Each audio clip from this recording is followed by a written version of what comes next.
ऐसा लगता है कि आरसीबी को जो जश्न प्लेऑफ को जीतने के बाद मनाना चाहिए था, उन्होंने वो जश्न प्लेऑफ के लिए क्वालिफाई करने पे ही मना लिया। सीएसके से मैच जीतने के बाद में जो जश्न बेंगलुरु की जनता ने सड़कों पे मनाया था, तो जश्न को देखकर वाकई में यही लग रहा था कि इन्होंने ट्रॉफी जीत ली। और ऐसा लग रहा है कि ऊपर वाले को भी यही लग रहा था कि इन्होंने ट्रॉफी जीत ली, इसलिए आरसीबी का सफर आज यहीं खत्म हो गया। एक और बात स्टैंड आउट करने वाली ये थी कि कुछ सीएसके के सपोर्टर्स आज मैदान पे मौजूद थे, ये मेक श्योर करने के लिए कि आरसीबी हार ही जाए। वैसे आज का मैच जिस तरीके से शुरू हुआ था ना, वहीं से ये लग रहा था कि यार ये मैच आरसीबी का तो नहीं है। क्योंकि बैटिंग में वो इंटेंट नहीं दिख पाया। उसके बाद जब बॉलिंग शुरू हुई तो बॉलिंग में ऐसा लग रहा था कि नहीं यार, ये कहीं ना कुछ तो कम रह जा रहा है। दिक्कत लग रही थी, समझ में नहीं आ रहा था कि यार क्या चाह रहे हैं ये लोग, क्या उम्मीद कर रहे हैं ये लोग, और आखिर कहां से कहां तक ये लोग जा पाएंगे। सबसे बड़ा सवाल इस समय सबके सामने यही था। और देखिए क्या होता है ना, एक प्लेयर एक टीम के तौर पर ना आपकी इंटेंसिटी दिखाई देती। जब हम लोगों ने आरसीबी और सीएसके के मैच की बात करी थी, तब भी यही हुआ था कि आरसीबी के प्लेयर्स की इंटेंसिटी ज्यादा दिख रही थी, सीएसके की कम दिख रही थी। और आज के मैच में मैं राजस्थान की इंटेंसिटी का तो नहीं बोलूंगा, बट बेंगलुरु की इंटेंसिटी मुझको वैसी नहीं लगी।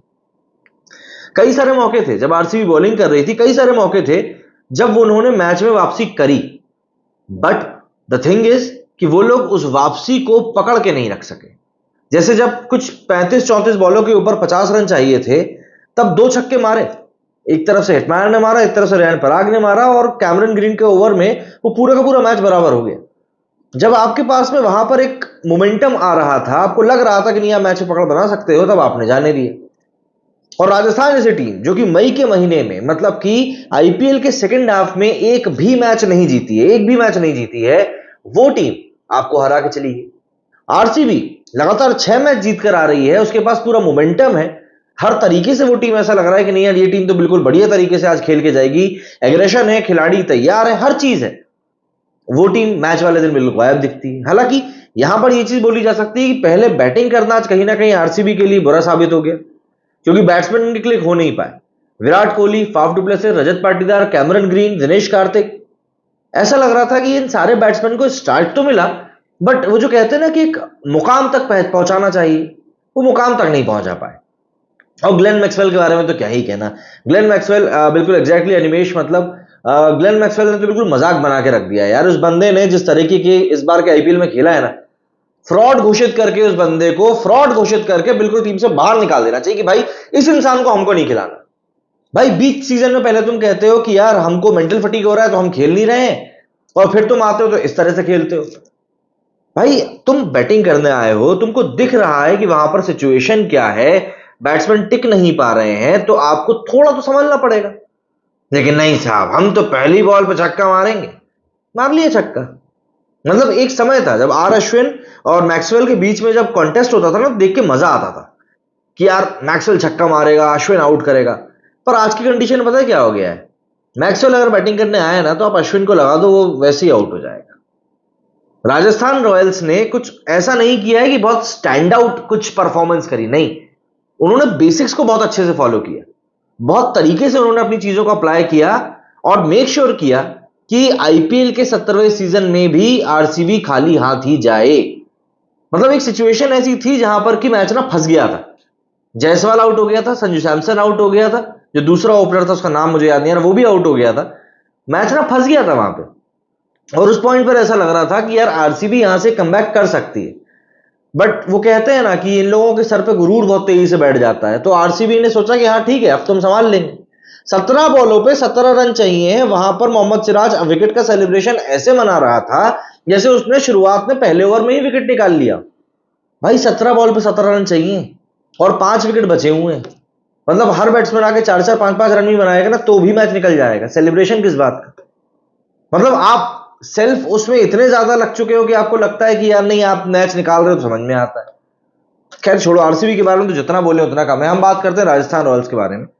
Trent Boult, R Ashwin, Yuzi Chahal, इन सब ने आज जिस तरीके से बॉलिंग करी थी ना, उससे एक बात तय थी कि भैया ये बहुत तरीके से आज आरसीबी को रोकने वाले हैं। आवेश खान ने भी आज बढ़िया बॉलिंग करी। और अगर आपको लग रहा है कि नहीं यार बेंगलुरु ने बहुत तगड़ा स्कोर बनाया था, तो ऐसा नहीं है। जिस पिच के ऊपर ये लोग बैटिंग कर रहे थे ना, उस पिच के ऊपर कम से कम 200-210 रन बनने थे, नहीं बन पाए। और इवेंचुअली आप देख लो आखिर में क्या हाल हुआ। अगर इनके रन थोड़े भी 20-25 रन भी होते ना ज्यादा, तो ये मैच बढ़िया तरीके से फंसा लेते, बट सिचुएशन फंसी ना यहां पर। और यही चीज होती है, यही चीज होती है जब आप बिलो पार स्कोर बनाते हो। स्कोर कार्ड की तरफ चलते हैं, जरा स्कोर कार्ड भी तो देखें कि स्कोर कार्ड हमको क्या कुछ कह रहा है।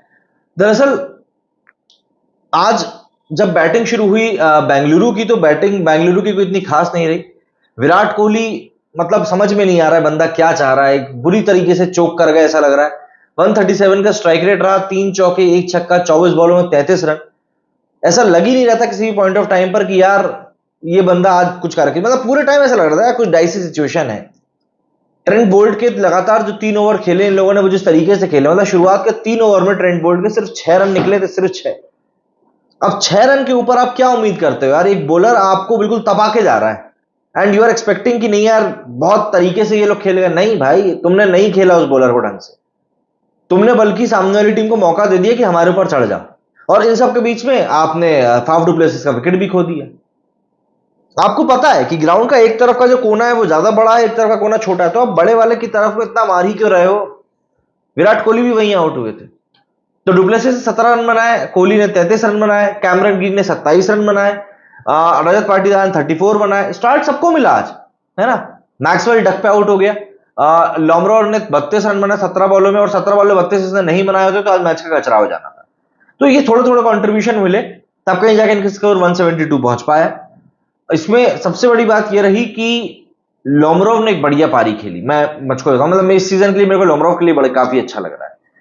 बात करें राजस्थान की बैटिंग की, तो राजस्थान की जब बैटिंग शुरू हुई तो एक पॉइंट पर ऐसा लग रहा था कि जायसवाल ये मैच अकेले के दम पर निकाल के ले जाएंगे, लेकिन जब टॉम कोहलर का विकेट गिरा, फिर उसके बाद यशस्वी का गिरा, फिर संजू सैमसन का गिरा, एंड थोड़ी देर बाद ध्रुव जुरैल का गिरा, तो उस पॉइंट पर ऐसा लग रहा था कि यार ये जो मैच है ना, अब ये मैच फंसेगा। क्या होता है जब आपके 4 विकेट गिर जाते हैं और आपके पता रहता है कि यार अब बैट्समैन जो है धीरे धीरे नीचे की तरफ जाने लगेंगे कि यार पता नहीं कौन खेल रहा है कौन नहीं खेल रहा है। लेकिन भला हो कि रेयान पराग ने इस बार के सीजन में एक बहुत बेहतरीन कमबैक किया है, पूरा का पूरा एक अपना नेचर ही चेंज कर दिया ऐसा लग रहा है बंदे ने बैटिंग को लेकर। और यही कारण रहा कि बंदे ने आज भी बेहतरीन गेम दिखाया, बहुत तरीके से खेला उसने, बहुत सही तरीके से खेला, सटीक तरीके से खेला। और यही कारण रहा कि आज के मैच में बिल्कुल उसके तेवर बदले हुए नजर आ रहे थे। बंदे ने बहुत सेंसिबल तरीके से अपनी पारी खेली, हालांकि जब वो आउट हुए तब आउटरेज में ही आउट हुए हैं वो, वरना वो चाहते तो मैच को जिताकर भी लेकर जा सकते थे। तो इन दी एंड अगर मैं बात करूं तो रेयान पराग और शमरन हेटमार के बीच में एक बढ़िया पार्टनरशिप हुई।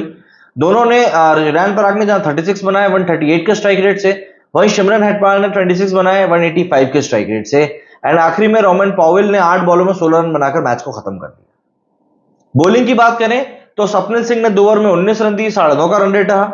सिराज ने 4 ओवर में 33 रन दिए, 2 विकेट देकर 8.2 का रन रेट रहा। यश दयाल आज महंगे साबित हुए, 3 ओवर में 37 रन दिए, 12.5 की इकोनॉमी रही। लॉकी फर्ग्यूसन भी थोड़े से महंगे ही रहे, 4 ओवर में 37 रन दिए। करण शर्मा ने 2 ओवर में 19 रन दिए, कैमरन ग्रीन ने 4 ओवर में 28 रन दिए, बट कैमरन ग्रीन की शुरुआत के 3 ओवर काफी अच्छे थे, वो आखिरी ओवर में कुछ ज्यादा रन पड़ गए थे। बॉलिंग में अगर मैं बात करूं तो कहीं से भी एक बॉलर ऐसा नहीं दिखा जो लग रहा हो कि यार नहीं मैं आज ये मैच निकाल के दूंगा। मतलब जो यूजी चहल बॉलिंग करने आया था, भले ही बंदे को रन पड़ गए, लेकिन वो बैट्समैन को फंसा रहा था। यूजी चहल ने कल के मैच में, आज के मैच में सिर्फ 1 विकेट निकाला, और तो विराट कोहली का सबसे इंपॉर्टेंट विकेट निकाल दिया। अब सिचुएशन ये है कि राजस्थान रॉयल्स एक बार फिर से क्वालिफायर खेलेगी सनराइजर्स हैदराबाद के अगेंस्ट। चांस रहेगा उसके बाद भी आईपीएल के फाइनल में पहुंचने का, लेकिन बेंगलुरु के लिए सफर अब यहीं पर खत्म हो गया है। एंड जाहिर सी बात है इसके बाद में अब बेंगलुरु को बहुत सोच समझ कर वापस आना पड़ेगा। अगले साल आईपीएल का मेगा ऑक्शन भी होना है, एंड ऑब्वियस सी बात है उस ऑक्शन में इनके पास में एक बढ़िया मौका रहेगा, एक बढ़िया टीम सिलेक्ट करने का, एक बढ़िया टीम बनाने का। बट मुझे लगता है कि यहां पर और भी ज्यादा इंट्रोस्पेक्शन की जरूरत है कि आखिर गलतियां हो कहां रही हैं। बड़े मैच में ये लोग हमेशा ही कुछ इस तरीके से चोक कर जाते हैं। मतलब मेरे पास एक स्टैट है, मैं आपके साथ वो स्टैट भी जरा शेयर करता हूं कि अगर हम लोग कोहली की बात करें, सिर्फ कोहली की अगर बात करें, तो कोहली की जो परफॉर्मेंस रही है वो आईपीएल के जब भी बड़े मैचेस की बारी आती है तब क्या होता है। 2009 में इन्होंने फाइनल खेला था, 7 रन बनाए कोहली ने। 2010 में इन्होंने सेमीफाइनल खेला था, उसमें 9 रन बनाए कोहली ने। 2011 में क्वालिफायर 2 खेला था, 8 रन बनाए थे। 2011 में फाइनल खेला था, 35 रन बनाए थे। 2015 में क्वालिफायर 2 खेला, 12 रन बनाए। 2016 में क्वालिफायर 1 खेला, डक पे आउट हुए। 2020 में एलिमिनेटर खेला, 6 रन पे आउट हो गए। 2022 में क्वालिफायर 2 खेला, 7 रन पे आउट हो गए। और 2024 में हमने देखा 33 पे। मतलब बंदे ने कंटिन्यूअसली बुरी परफॉर्मेंस दी है भाई, मैं ये कह रहा हूं बस, कंटिन्यूअसली। एक होता है यार कि नहीं चलो बड़ा खिलाड़ी है, मैच निकाल कर जाएगा, वो वाली चीज पता नहीं क्यों कहां रह गई, ये समझ में नहीं आती। और बस उसी चीज का लगता है कि यार ये क्या है। चीजों को थोड़ा हमको भी देखना पड़ेगा अब कैसे क्या होती है। खैर, बातें बहुत सारी होनी है। क्या लगता है आपको इस मैच के बारे में? आपके अपने विचार बिल्कुल कमेंट में जाकर अंकित करें। मेरे इस वीडियो फिलहाल उतना ही। जय हिंद, जय भारत।